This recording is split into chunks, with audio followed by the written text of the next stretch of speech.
So finally, after popular demand, we are back. If you're new to the channel or just haven't gone through my what if playlist, which I highly recommend that you do, a few months ago, pretty much when I started making these what if style videos, I made a video exploring what could have potentially happened if Rhaenys Targaryen did what everyone kind of wanted her to do and killed the Greens when she bust out of the dragon pit in episode 9 of House of the Dragon. This is probably my most requested what if on the channel. Ever since I posted that first video months ago, I feel like I've had at least one person in every video since asking for a follow-up, because I will admit, I did leave you guys on a bit of a cliffhanger with that one. What if Rhaenys killed the Greens was the first and I think only what if video where I really went into a deep dive with the changes. Not just detailing what could potentially happen or what is likely to happen. I actually busted out the author's pen and made up a story, which you guys did seem to enjoy. If you guys haven't seen that video, I highly recommend watching it before this one. But be warned, it is the longest video on my channel, being over 44 minutes long. I will still give a quick rundown here though, but for the full story experience, I do suggest checking that out. I need the watch time. But without further ado, let's get into the recap. In that video I posted so long ago, we did a deep dive into the changes and consequences that would have occurred if Rhaenys killed the Greens. By making Rhaenys a more bitter and somewhat selfish woman, it gave her the mindset needed to actually go through with the killing of the Greens outright. With one word from her lips, her dragon Meleys bathed the Greens in dragonfire. Aegon, Helaena, Aemond, Alicent, Otto, Criston Cole, and even the High Septon, who was just doing what he was told, were all killed in an instant. But this act of mass kinslaying did not kill all of the Greens. Aegon and Helena's children, Jaehaerys and Jaehaera, were not at the dragon pit when this happened, so they were actually spared a fiery fate. Then, the last child of Alicent and Viserys, Daeron Targaryen, who has yet to be seen in the show, was in Old Town when all of this took place, so he actually survived as well. And thanks to an oversight on my part that we will not be discussing because there is no war in Ba Sing Se.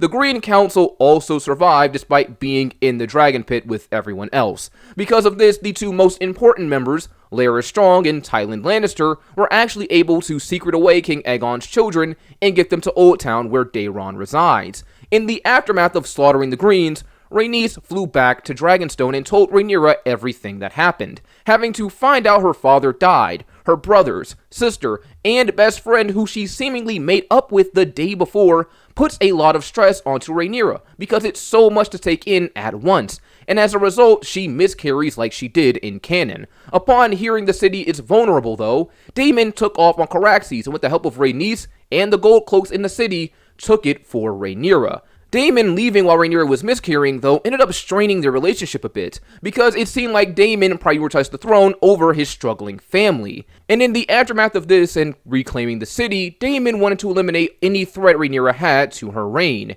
He wanted to deal with Daeron, the last child of Queen Alicent. He wanted to assault Old Town by using their abundance of dragons to their advantage. In this timeline with the death of Aegon, Helaena, and Aemond, the Greens only have one fighting dragon. Despite his niece and nephew Jaehaerys and Jaehaera having dragons of their own, Daeron is the only one old enough to actually ride, and is the only one who has a dragon capable of riding and fighting. So the odds of a successful resistance are stacked against him. Daemon knows this and wants to take care of him and Aegon's children, because for the time being, they have the advantage, and he doesn't want them to become a problem in the future.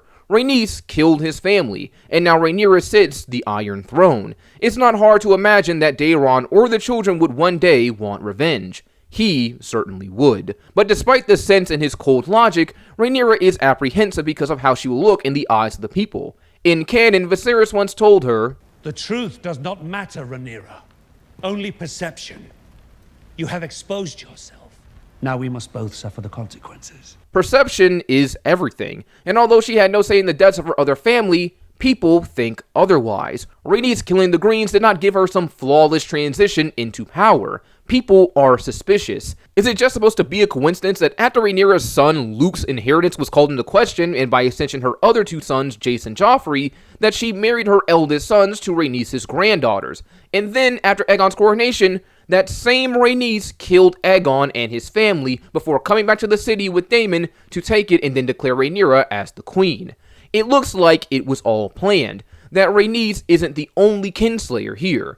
Rhaenyra is too. She just couldn't bother getting her own hands dirty. And if she were to mount an attack on Old Town, one of the oldest cities in Westeros, the center of the faith, and the place where the maesters study, just to kill Daeron and Aegon's children, she would cement herself forever as a second Maegor. So she ends up using Daemon's logic against him as to not make any drastic moves towards Daeron. They have Syrax, Caraxes, Vermax, Arax, since Luke didn't die now that Aemond is the one who's dead. Moondancer, Meleys, and possibly even Vhagar, since Rhaena still doesn't have a dragon and Aemond is dead. They have the overwhelming advantage, and Daeron is just a child in their eyes. What threat could he possibly pose? And in the first part of this, I actually explored how dangerous Daeron could be. In the first video, I explored two scenarios. The first being that Daeron gives in to logic and fear and ultimately surrenders to Rhaenyra. The second one, being the one we're continuing off of, was him actually standing in rebellion. Through the encouragement of his Hightower relatives, who are rightfully pissed that their family was just executed and butchered without trial, and Larys the Clubfoot, who is a Green supporter and someone who knows how to get in with people who are vulnerable, like Daeron, he manages to convince him to take up the crown for himself, since Jaehaerys, Aegon's only son, since I don't believe Maelor was born yet, and most likely never will be now, is just a kid, and they need an actual leader. Daeron ends up declaring himself as the rightful king in secret, and through Tywin Lannister forges an alliance with House Lannister through marriage to one of Jason Lannister's daughters, Tyshaera, who was pregnant in the first part of this What If. Daeron also enlisted the help of the Silent Five. The Silent Five are cousins of Vaemon Velaryon in the books that we don't get to see in the show, who shared his belief that Lucerys had no claim to Driftmark. But when they spoke out against Rhaenyra, Viserys had their tongues cut out. Hence the name, the Silent Five. But in this timeline, going off the fact that we didn't see this happen in the show, and Vaemon was the only one threatened with having his tongue cut out, I reason that they still exist within the confines of the show, but them losing their tongues did not happen, and it never will. With Rhaenyra proclaiming herself as queen, they know they have no hope of claiming Driftmark through diplomacy, since she will always defend her son. In the books, despite having their tongues cut out, the Silent Five sided with the Greens. So upon hearing rumors of Daeron's potential uprising, they pledged their loyalty to him. But the young dragon adds a condition to this. Daeron is vastly outnumbered when it comes to dragons. The Blacks have at least 6 fighting dragons, and he has 1. So he sends them to Dragonstone to claim dragons for themselves to help his cause. For years, even before the time of Aegon the Conqueror, the Targaryens and Velaryons often intermarried. There's Velaryon blood in every Targaryen, and possibly Targaryen blood in every Velaryon. If this is true, then perhaps they can claim a dragon. 2 of the 5 end up dying trying, but 3 of them actually succeed. One claims Vermithor, the former mount of Old King Jaehaerys, known as the Bronze Fury and the second largest dragon in the world. Only Vhagar is bigger. Another claims Silverwing, the mate of Vermithor and the former mount of King Jaehaerys' wife, Alysanne. The last one sneaks onto Driftmark and claims Seasmoke, since in this timeline I made it so Laenor actually died sometime after he escaped when Rhaenyra faked his death. So there's no pre-existing bond to get in the way. So Daeron has 4 dragons to Rhaenyra's 7. But dragons and brute force don't solve everything.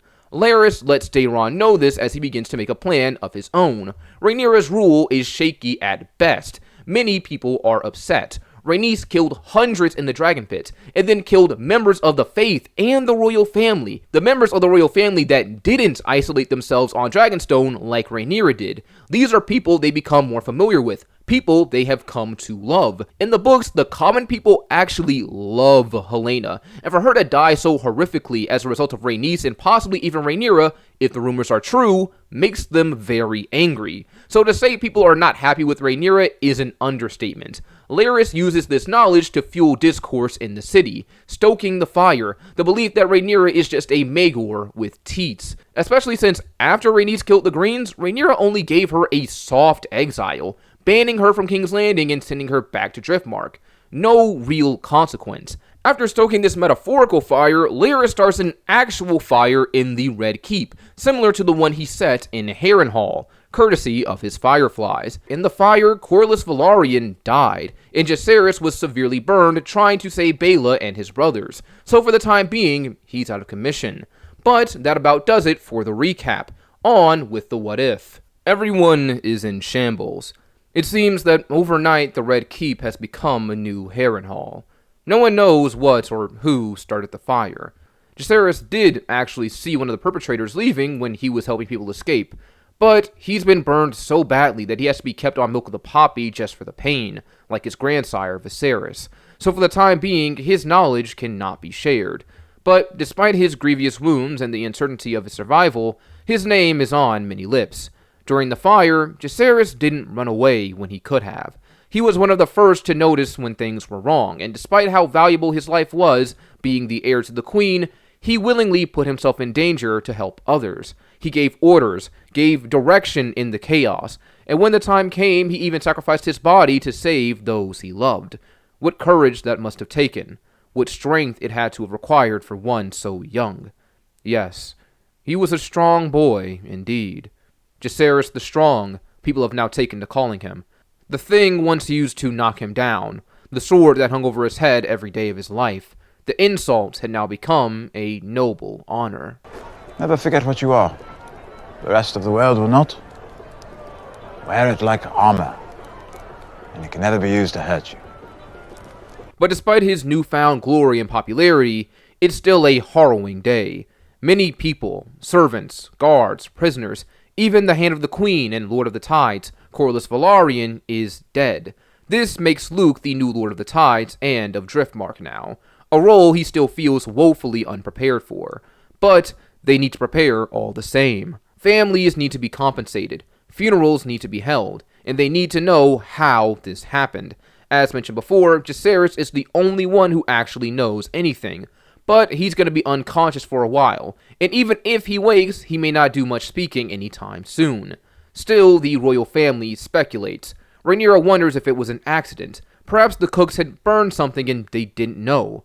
Daemon refuses this, though. He wonders if it was an inside job since the doors to some of the rooms were actually locked when the fire broke out. His first thought is Daeron, of course, but Rhaenyra is slow to accept this. She still thinks he's just a wounded child, and he wouldn't go that far, surely. Besides, they already have plenty of enemies in King's Landing as it is.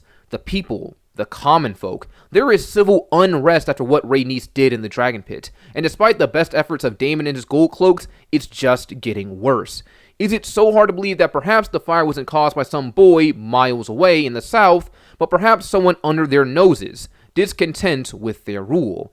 Daemon considers this. She does have a point. It is very likely that they do have a rat in the pantry. But he's not just going to rule out Daeron. For all he knows, that rat could be his. And Larys Strong and Tywin Lannister are still nowhere to be found. Boy or not, Daeron is the blood of the dragon, and the blood of the dragon runs hot. And so far, all of Rhaenyra's attempts at peace terms have been met with silence on his end. So, he has an inkling about what could truly be happening. But it's going to have to wait. The Red Keep, the symbol of Targaryen might and security, is in shambles. They need to rebuild, and get Lucerys ready to take his place as the next Lord of the Tides. They also need to relocate if the Red Keep is compromised. But they all can't just up and leave. Someone needs to hold the city, oversee repairs, and make sure the common folk don't get too out of hand. So they come up with a solution for that problem. Rhaenyra will relocate to Dragonstone with Joffrey, Aegon, and Viserys for the time being, just to be safe. Daemon will stay in King's Landing to hold down the fort, oversee repairs, and keep the city in check. Jacaerys will also stay in King's Landing because he's too injured to be moved around, and his wife Baela will want to stay by her husband's side, so she's going to stay in King's Landing as well. Lucerys and Rhaena will head to Driftmark with the news and body of Corlys Velaryon for the funeral. From there, Lucerys will take his place as Lord of the Tides, so the Blacks are divided between 3 different places for duty and for safety. But how safe are they really? To the south, in Old Town, Daeron receives news of how Larys Strong's plan went. It was somewhat successful, and he takes some pride in how things actually turned out. The Sea Snake is dead. Rhaenyra's eldest son has been crippled. Discord is rising in King's Landing with each passing day. And now, with the damage done to the Red Keep, the Blacks are divided. But it's not enough. He wants them dead. All of them. Rhaenyra had his family butchered, or at least that's what he believes with the way she took power after Rhaenys so conveniently killed them after Aegon's coronation. She was a mother of bastards, a liar, a manipulator, and to top it all off, a kinslayer who couldn't even bother to get her own hands dirty. And she was even willing to sacrifice innocence just to get her hands on power. Their father had named Aegon as his heir before he died. That was the information relayed to him. And now, unable to cope with her own loss of status, with the fact that their father finally saw sense and agreed that a brother came before a sister, a son before a daughter, she was willing to slaughter her own family just for the sake of power. And then she had the gall to try and lure him in too, promising him peace and safety, security. Lies, lies, and more lies. His only answer for her was silence, while he and his people made plans and alliances. And to be honest, he was surprised that the cruel queen hadn't flown to Old Town for him yet, or her rogue husband. He was always quick to action. But he would need to be quicker, because if they didn't come for him today, there was always tomorrow, and the day after. If Rhaenyra could orchestrate the murder of her own family, who knows what else she was capable of. And now that the Blacks have been divided, it may just be the perfect time to strike. He would have preferred if they were all in one place, though, if the fire Larys had said had actually done its job and gotten rid of all his enemies in one fell swoop. That way, there would not have to be a war. The only blood spilled could be that of bastards, kinslayers, and the rabble that supported them, not the blood of the honorable men that would help him take back his brother's throne. But at least this way, if it does come to blows, he could deal the most crushing one. Daeron holds a private meeting with Larys Strong. The clubfoot has become his confidant in these trying times. He was the one who truly convinced him to stand against Rhaenyra's tyranny, to take up the crown for the sake of his family. He had played on Daeron's anger and loneliness to get him to come to that decision, though. But the boy doesn't know that.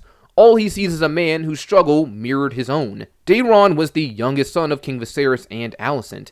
In truth, no one would really expect much out of him. We often speak of second sons having to make names and lives for themselves since nothing is ever handed to them on the account of their birth, but consider being a third son, falling behind not one but two brothers, and then any children they might have. And considering Rhaenyra was named the heir, he technically fell behind 3 siblings. You could even make the argument that he fell behind 4 if you say Helaena was allowed to inherit because Rhaenyra was. And that's not even including the children. He's so far down on the line of succession, he shouldn't hope for an inheritance of his own. Maybe that's why he was shipped off to Old Town at such a young age, to make whatever life he could, because despite being a prince, the chance of him becoming anything important with actual weight in society was unlikely. Larys is the same. He's a cripple in a world where blood, steel, and battle is all but glorified. His brother Harwin fit into this world perfectly. He was born blessed, born strong, the greatest knight in all the kingdoms, while he was pretty much an outcast, unable to do the most basic tasks that most men could: wield a sword, wear armor, ride horses into battle, hunt, and be a man of renown. To top it all off, he was born a second son, but unlike most men, he doesn't have the means to distinguish himself in the same way they would, with his body and its strength. But he does have his mind. Daeron and Larys are like the rejects of society, the ones no one expects anything from, the ones no one considers or talks about. Like how no one even mentions Daeron's existence in season 1 of the show. I mean, is it that hard for just one name drop? Just one line, that's it. But moving on. The two have a sense of camaraderie with one another because of this. They're both rejected and alone in their own ways. Daeron details his plan to Larys. Once he goes through with this, there will be no coming back. No silence, no pretending to be indifferent. He'll make himself known as an enemy to Rhaenyra and her kin, and war will soon follow. So it's imperative that while the Blacks are separated, he takes some pieces off the board, and he doesn't want them to see it coming. Despite being so young, around 15 to 16 if I'm not mistaken, the loss of his entire family, the pushing of his Hightower relatives, and Larys getting in his head, Daeron is going down a much darker path, and he is willing to do anything for vengeance. In the last episode, I said Daeron plans to have Alric Cargyle use his shared likeness with his brother to get in close to the Blacks and kill them. If fire didn't work, maybe steel would. If Rhaenyra couldn't be bothered to do her own dirty work and kill their siblings, why should he? But his dilemma is, with the Blacks effectively broken up, where does he send him? Does he send him to Dragonstone where Rhaenyra is? She is arguably the most vulnerable. Sure, she may have the lion's share of the Queensguard with her as she is the queen, but Alric could slip past them easily by masquerading as his brother, assuming that he's not there already. If she's not near Syrax, he could kill her, Joffrey, Aegon, and Viserys. But her other sons, Jace and Luke, would still be alive, and so would their claims to the throne, and that would definitely inspire retaliation from Daemon. He wouldn't let the death of his wife and sons go unanswered. Right now, he's the biggest threat. Even though Rhaena, who is now on Driftmark, has Vhagar, she is still very inexperienced. She doesn't have years of dragon riding training like everyone else, especially not Daemon. He and Caraxes have been to war. He has a mind for conflict, so wouldn't it be better to kill him? If Auric goes to King's Landing, he could kill Jace, Rhaenyra's heir. It may be Daemon, her biggest asset. Perhaps he could even take King's Landing for himself. If the common folk are so upset like Larys claims, then surely they would welcome him. He could take the Red Keep for himself, sit the Iron Throne, don his brother's crown, and take up his brother's sword. He'd look like a true Targaryen ruler. But more than that even, if the people hate Rhaenyra so much, he'd look like a savior. But if he kills Daemon, Jacaerys, and Baela, this inspires retaliation from Rhaenyra and the Velaryons. Either way, he takes a risk. But what possible reward is worth more? I only have one chance, he tells the Clubfoot. If he fails, chances are Rhaenyra and her family will attack Old Town. Nothing will stop them, and he will die. His family will die. His niece and nephew will die. His wife Tyshaera and their unborn child, too. It's a thought that weighs heavy on the young boy. He thought he lost everything with his family already, but it becomes clear that there is still even more he could lose.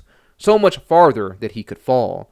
To hinge his hopes on one man getting lucky, it sounds kind of foolish in hindsight. For a brief moment, he considers surrender. Perhaps it wasn't too late. Maybe Rhaenyra and Daemon could be merciful. They were still blood, after all. But then again, so was Aegon. So was Aemond. So was Helena. They were blood. They were family. They had killed no one, and yet she killed them, burned them in front of thousands because she didn't like that for once their father had finally stopped spoiling her. Her, the favorite child. Her, the adulterer. Her, the mother of bastards, the liar and fraud, passing her ill-born children off as the true-born heirs to two ancient Valyrian houses. No, she did not give mercy, so she would have none in return. She had given fire, and now he would have blood.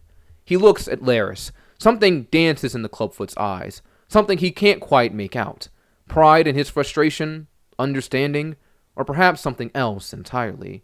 He looks at Daeron. Sometimes a single problem may have more than one solution, the Clubfoot says. And what are those? Asked the Blue Dragon. Before that, Larys says, I have a present for you. The Clubfoot produces a bag he brought in earlier. Daeron hadn't noticed it until now. He reaches inside and pulls out a crown. Its metal darkened by dragonfire. It's his brother's crown, worn by the Conqueror himself. If one wishes to be a king, they should at least look the part first, Larys says. Daeron looks bewildered as he takes it in his hands. How? Larys' fireflies had taken it before they set fire to the Red Keep, in a similar manner to how Eric Cargyle took Viserys' crown for Rhaenyra. Larys says he wished to reclaim Blackfire for him as well, but Rhaenyra seemed to have a much tighter grip on it than he expected. But that didn't matter to Daeron. This would be enough for now. He could reclaim Blackfire when he had claimed his vengeance. As he looks over the crown, Larys offers a solution to Daeron's problem. The boy leans in and listens. Time passes, and we move to King's Landing. Daemon oversees the repairs in the Red Keep. It's hard work, rebuilding your home and trying to keep your capital city from falling apart every day. It's slow, but surely enough, things are progressing. The keep is coming along and the people are tame, for the time being. Soon Rhaenyra and their sons will be able to return. Jacaerys has also begun to recover. While he is still on Book of the Poppy for the pain, he's slowly getting better. He's even able to move around a bit, but it's not encouraged and he's still a bit out of it because of the medicine. But it's progress, and Baela is by his side most days. She sits with him, speaks with him even when he can't really hear her because he's so out of it. One of these days where she's alone with Jace and he can't hear her, she makes a big reveal. She's pregnant with their first child, an heir for the heir. What wonderful news. She says her father already knows because he was with her when she started showing signs, and she's sorry that he wasn't the first she told. And even now, she knows he probably doesn't understand what she's saying, but when he's better, she'll tell him all over again. It's a small, happy moment, but also short-lived when a shriek cuts through the air. Baela rushes to the window and looks outside. Over the city, a dragon circles in the sky. She's never seen it before. It's bigger than Moondancer, with scales that gleam in the sun like an azure flame. To Saurian, Daeron had made his way to King's Landing. It surprises Daemon. After so much time with nothing but silence, the boy had come here. Willingly. Perhaps Rhaenyra had been right. Daeron was just a boy, after all. Angry or not, with the death of his family, he had no real allies. Maybe the bastards in Old Town, but they wouldn't be enough to handle the might of 7 dragons when it came to blows. Daemon thinks that perhaps he gave Daeron too much credit if he was willing to surrender like this. Or perhaps something else was at play here. Maybe he intended to challenge him. Maybe he and his relatives in Old Town had fashioned some ill-conceived notion of heroism in the young boy's head, that with a heart full of righteous, unyielding vengeance, he could overcome the rogue king. Only one way to find out.